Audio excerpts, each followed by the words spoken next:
नमस्कार साथियों, स्वागत है आप सभी का सौरभ स्टडी पॉइंट में। आज हम महत्वपूर्ण जीएस के प्रश्न लेकर के आए हुए हैं। तो जो भी बच्चे दोस्तों एसएससी जीडी की तैयारी कर रहे हैं, एसएससी जीडी की तैयारी कर रहे हैं, यूपीपी की तैयारी कर रहे हैं दोस्तों, आरपीएफ की तैयारी कर रहे हैं, जो भी बच्चे इन एग्ज़ाम्स की तैयारी कर रहे हैं दोस्तों, उन सभी के लिए वेरी वेरी इंपॉर्टेंट दोस्तों क्लास है। और दोस्तों डेली आपको एक क्लास मिलेगी। तो उम्मीद करते हैं कि आप वीडियो पे अंत तक बने रहेंगे, क्योंकि जितने भी महत्वपूर्ण प्रश्न दोस्तों कराने जा रहे हैं वो एग्ज़ाम के पॉइंट ऑफ व्यू से वेरी वेरी इंपॉर्टेंट रहने वाले हैं। और बता देंगे दोस्तों कि अगर आप हमारे चैनल पे अभी तक नए हैं तो चैनल को सब्सक्राइब कर लीजिएगा, ताकि दोस्तों आपको डेली अपडेट मिलती रहे। तो आइए शुरू करते हैं। इसी के साथ में हमारा पहला प्रश्न क्या दिया गया है। तो पहले प्रश्न के बारे में अगर हम बात करते हैं कि मौर्य साम्राज्य की राजधानी कहाँ स्थित है, तो अगर बात करें कि मौर्य साम्राज्य की राजधानी कहाँ पर स्थित है, तो इसका सही जवाब हो जाएगा हमारा पाटलिपुत्र। जो जवाब होगा एकदम राइट हो जाएगा। अगर बात करें कि पाटलिपुत्र प्रेजेंट टाइम में दोस्तों कहाँ है, वर्तमान में कहाँ पर है, तो ये पटना शहर के पास में स्थित है। कहाँ पर?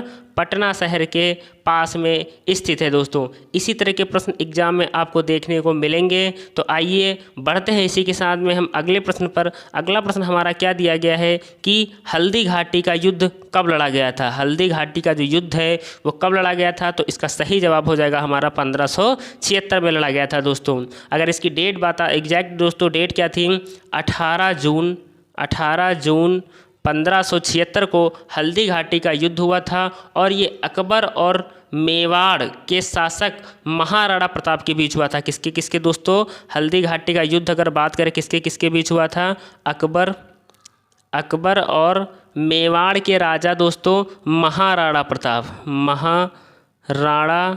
प्रताप के मध्य हुआ था दोस्तों। किसके किसके? अकबर और महाराणा प्रताप के बीच हुआ था। इस युद्ध में अकबर विजयी हुआ था दोस्तों। कौन जीता था दोस्तों? अकबर जो था वो विजय हुआ था दोस्तों, अकबर की जीत हुई थी। इसी तरह के प्रश्न हैं एग्जाम में आपको देखने को मिलेंगे। आइए बढ़ते हैं दोस्तों इसी के साथ में हम अगले प्रश्न पर। अगला प्रश्न हमारा क्या दिया गया है कि टीपू सुल्तान को शेर भी कहा जाता है। टीपू सुल्तान जो दोस्तों हैं उनको शेर भी कहा जाता है दोस्तों। क्यों कहा जाता है आइए जानते हैं। तो अगर बात करें कि टीपू सुल्तान मैसूर का सबसे बड़ा महान शासक था दोस्तों। टीपू सुल्तान जो था वो मैसूर का दोस्तों शेर भी कहा जाता था। तो इसका ए ऑप्शन जो होगा हमारा राइट हो जाएगा दोस्तों।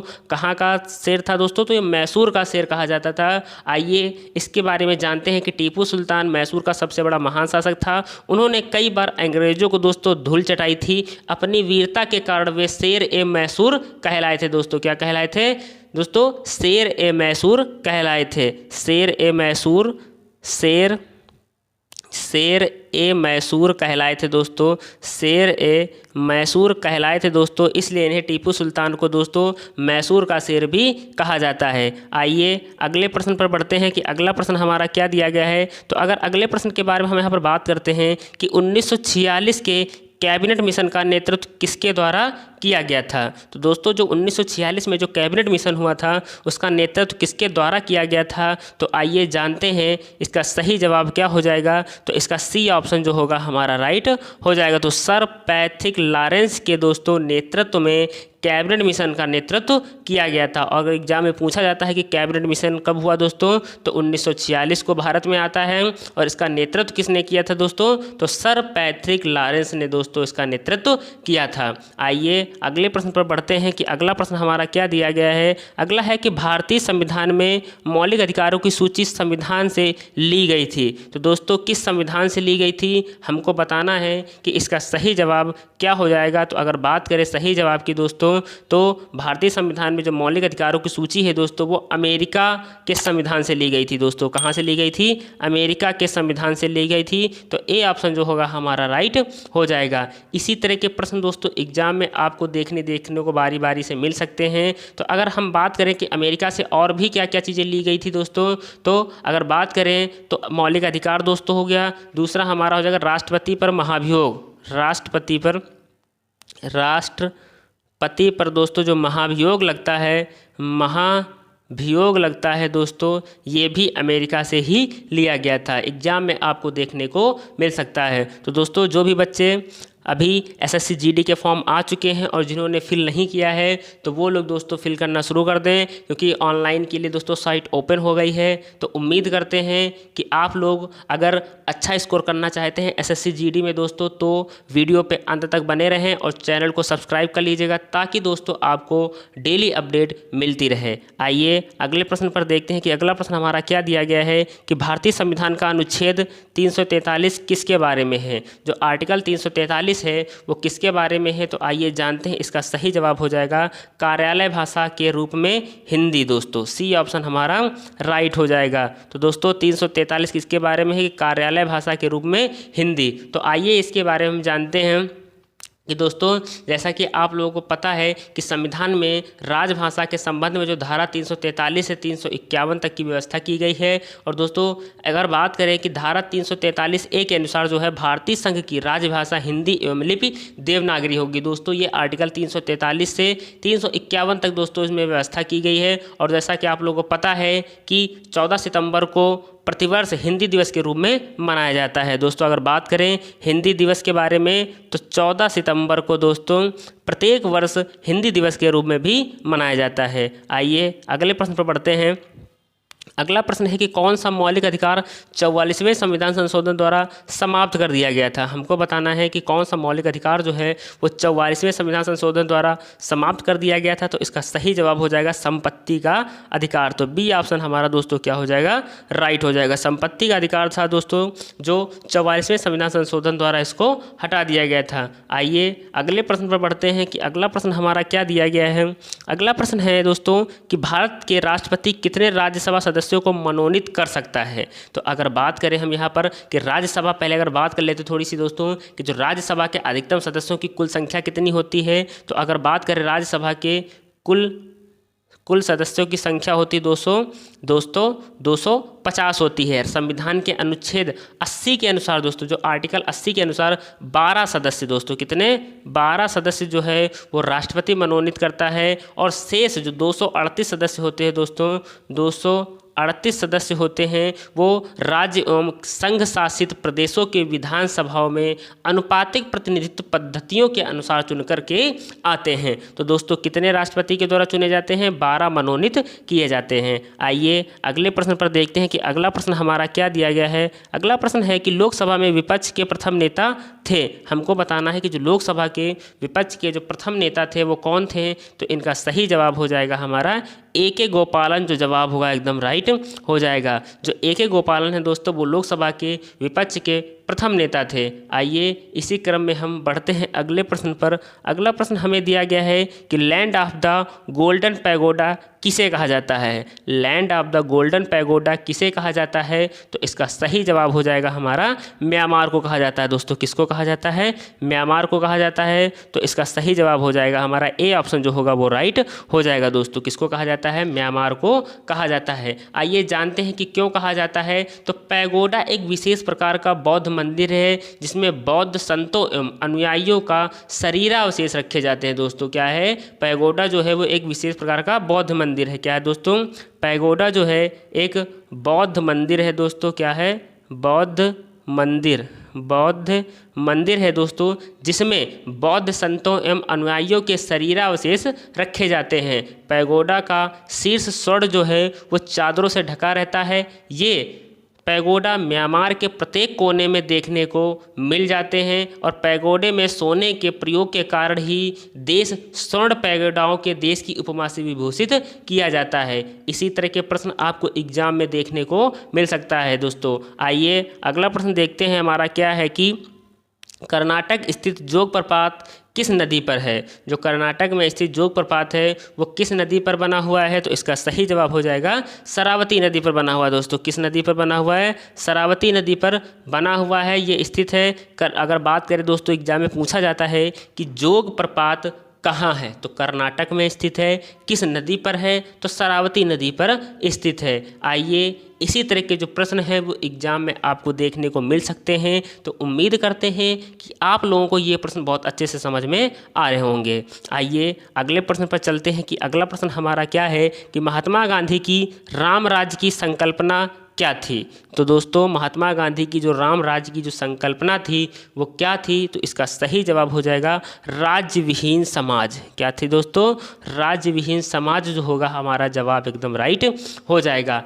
इसी तरह के प्रश्न दोस्तों एसएससी जीडी ले लीजिए आप, यूपीपी दोस्तों, यूपीएसआई, आरपीएफ की जो एग्ज़ाम दोस्तों जो फॉर्म आने वाले हैं, जो भी बच्चे इन सभी की एग्ज़ामों की तैयारी कर रहे हैं उनके लिए ये वेरी वेरी इंपॉर्टेंट क्लास रहने वाली है। आइए देखते हैं कि अगला प्रश्न हमारा क्या दिया गया है। अगला है कि निम्नलिखित में से कौन सा देश G8 का सदस्य नहीं है? हमको बताना है कि G8 का सदस्य दोस्तों कौन नहीं है। तो इसका सही जवाब हो जाएगा रूस। रूस जो है वो दोस्तों G8 का सदस्य नहीं है। इसी तरह के प्रश्न आपको एग्जाम में देखने को मिल सकते हैं। आइए बढ़ते हैं इसी के साथ में हम अगले प्रश्न पर कि अगला प्रश्न हमारा क्या दिया गया है। अगला प्रश्न है कि न्यूटन का पहला नियम के रूप में भी जाना जाता है। तो अगर बात करें न्यूटन का पहला नियम किस के रूप में भी जाना जाता है दोस्तों, तो इसका सही जवाब हो जाएगा जड़त्व के नियम पर भी दोस्तों क्या जाना जाता है? पहला नियम जो न्यूटन का पहला नियम है दोस्तों वो जड़त्व के नियम से भी जाना जाता है। आइए अगले प्रश्न पर चलते हैं कि अगला प्रश्न हमारा क्या है कि कौन सी किरणें त्वचा को क्षति पहुंचाती हैं? कौन सी किरणें जो हैं त्वचा को हानि पहुंचाती हैं? तो इसका सही जवाब हो जाएगा हमारा दोस्तों यूवी रेज। दोस्तों क्या हो जाएंगी? अल्ट्रा वायलेट रे जो होती हैं दोस्तों, पराबैंगनी किरणें जिसको हम बोलते हैं दोस्तों, क्या बोलते हैं? पराबैंगनी किरणें। पराबैंगनी किरणें दोस्तों हम इनके नाम से जानते हैं जो हमारी त्वचा को दोस्तों हानि पहुंचाती हैं। आइए इसी क्रम में हम चलते हैं अगले प्रश्न पर। अगला प्रश्न हमारा क्या दिया गया है कि कौन सी गैस को हास्य गैस कहा जाता है? कि कौन सी गैस को हास्य गैस कहा जाता है? तो इसका सही जवाब के बारे में हम यहाँ पर बात कर लेते हैं। तो इसका सही जवाब हो जाएगा हमारा नाइट्रस ऑक्साइड। हमारा दोस्तों जो जवाब होगा एकदम राइट हो जाएगा। तो दोस्तों उम्मीद करते हैं कि आप लोगों को ये सारे प्रश्न बहुत अच्छे से समझ में आ रहे होंगे और जो भी बच्चे यूपीपी, एसएससी जीडी दोस्तों, एसएससी सीजीएल, आरपीएफ एसआई की तैयारी कर रहे हैं उनके लिए ये वेरी वेरी इंपॉर्टेंट क्लास है। इसी तरह के दोस्तों एग्जाम में आपको प्रश्न देखने को मिलेंगे। तो आइए देखते हैं कि अगला प्रश्न हमारा क्या दिया गया है। अगला प्रश्न है कि दूध को दही में बदलने में उपयोग किए जाने वाले उत्प्रेरक का नाम बताइए। हमको उत्प्रेरक का नाम बताना है जो दूध को दही में बदलने में उपयोग किया जाता है। तो इसका सही जवाब क्या हो जाएगा? तो इसका सही जवाब हो जाएगा दोस्तों हमारा रेनिन जो है दोस्तों वो दूध को दही में बदलने में उपयोग में लाया जाता है। इसी तरह के प्रश्न है। आइए बात करें कि रेनिन जो है अमाशय की जठर ग्रंथियों द्वारा स्रावित जठर रस में पाया जाता है। यह दूध की विलेय प्रोटीन को ठोस एवं अविलेय दही में बदला जाता है। इसी तरह के प्रश्न आपको एग्जाम में देखने को मिलेंगे। आइए अगला प्रश्न देखते हैं कि बीसीजी का टीका किसके संरक्षण के लिए होता है? तो जो बीसीजी होता है दोस्तों, अगर फुल फॉर्म की बात करें कि बीसीजी का फुल फॉर्म क्या होता है, तो ये होता है बैसिलस कैलेमिटी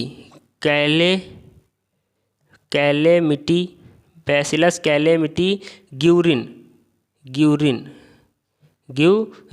दोस्तों, ये इसका फुल फॉर्म होगा। अगर बीसीजी का फुल फॉर्म पूछा जाता है तो आप लोग आसानी से बता सकते हैं बैसिलस कैलोमिटी ग्यूरिन जो होता है दोस्तों ये बीसीजी का फुल फॉर्म होता है। और यह टीका जो है 6 रोग की रोकथाम के लिए किया जाता है। किसके लिए दोस्तों? 6 रोग की रोकथाम के लिए किया जाता है। तो बी ऑप्शन हमारा जो होगा वो राइट हो जाएगा। 6 रोग के लिए बीसीजी का टीका क्यों लगाया जाता है? तो 6 रोग की रोकथाम के लिए ये लगाया जाता है। इसी तरह के प्रश्न आपको एग्जाम में देखने को मिलेंगे।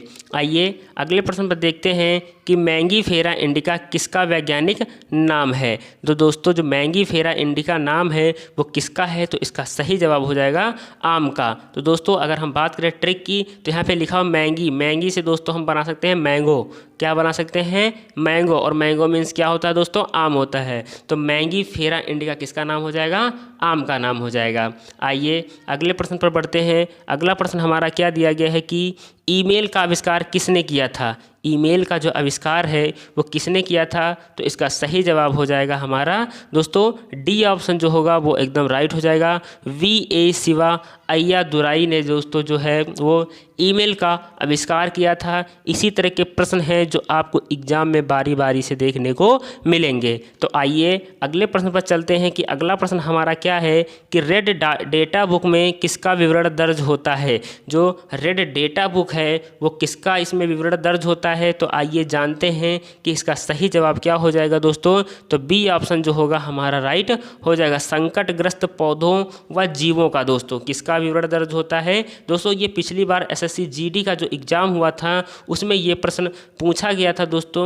ये वही का प्रश्न है दोस्तों जो SSC GD में पिछली बार में आया था और वही प्रश्न दोस्तों रिपीट होते हैं बार बार। तो उम्मीद करते हैं कि आप लोगों को ये प्रश्न बहुत अच्छे से समझ में आ रहे होंगे ताकि दोस्तों एग्जाम में आप अच्छा स्कोर कर सकें। तो रेड डेटा बुक जो है इसमें किसका विवरण दर्ज किया जाता है? संकटग्रस्त पौधों व जीवों का दोस्तों इसमें डाटा ग्रहण किया जाता है। आइए अगला प्रश्न देखते हैं कि अगला प्रश्न हमारा क्या है कि अंतर्राष्ट्रीय ओलंपिक दिवस कब मनाया जाता है? अंतर्राष्ट्रीय ओलंपिक दिवस जो है वो 23 जून को मनाया जाता है। कब मनाया जाता है? 23 जून को मनाया जाता है। अगले प्रश्न पर चलते हैं कि अगला प्रश्न हमारा है कि जल्लीकट्टू के साथ जुड़ा हुआ है। जल्लीकट्टू जो दोस्तों है इसके साथ जुड़ा हुआ है। तो ये दोस्तों खेल है। क्या है? जल्लीकट्टू जो है वो एक खेल है और ये तमिलनाडु का पारंपरिक खेल है। कहाँ का दोस्तों? तमिलनाडु का पारंपरिक खेल है। तो अगर इसके बारे में सही बात करें कि जल्लीकट्टू के साथ दोस्तों पोंगल के साथ जुड़ा हुआ है। किसके दोस्तों? पोंगल के साथ में जुड़ा हुआ है। इसी तरह के प्रश्न जो हैं वो एग्जाम में आपको देखने को मिलेंगे। अगर यहाँ पर हम इसको डिटेल में बात करें दोस्तों जल्लीकट्टू के बारे में कि जल्लीकट्टू जो है वो तमिलनाडु का पारंपरिक खेल है दोस्तों। कहाँ का? तमिल का दोस्तों, तमिलनाडु का दोस्तों जल्लीकट्टू जो है वो खेल है और जो पोंगल त्यौहार के दौरान आयोजित किया जाता है। किसके दोस्तों? पोंगल त्यौहार है जो पोंगल त्यौहार है इसी के टाइम पे दोस्तों जो है जल्लीकट्टू खेल खेला जाता है। आइए अगले प्रश्न पर चलते हैं कि अगला प्रश्न हमारा क्या है। अगला है कि रागिनी किस राज्य की लोकप्रिय गीत शैली है? जो रागिनी है वो किस राज्य की लोकप्रिय गीत शैली है? तो इसका सही जवाब आइए जानते हैं क्या हो जाएगा। तो हरियाणा की दोस्तों। कहाँ की है? हरियाणा की लोकप्रिय गीत शैली है। तो सी ऑप्शन जो होगा हमारा राइट हो जाएगा। तो दोस्तों कौन सा राइट हो जाएगा हमारा? सी ऑप्शन जो होगा जवाब सही हो जाएगा। आइए अगला प्रश्न देखते हैं कि कारगिल की लड़ाई के में पाकिस्तान के विरुद्ध भारतीय सेना के आक्रमण को किस नाम से जाना जाता है? दोस्तों हमको वो नाम बताना है जो नाम दिया गया था जब पाकिस्तान और भारतीयों के बीच में जो दोस्तों युद्ध हुआ था उस युद्ध को क्या नाम दिया गया था? तो इसका सही जवाब हो जाएगा हमारा दोस्तों ऑपरेशन विजय जो होगा जवाब सही हो जाएगा दोस्तों। तो सी ऑप्शन जो होगा हमारा राइट हो जाएगा दोस्तों। क्या हो जाएगा? सी ऑप्शन जो होगा हमारा राइट हो जाएगा। ऑपरेशन विजय जो जवाब होगा हमारा राइट हो जाएगा दोस्तों। क्या हो जाएगा?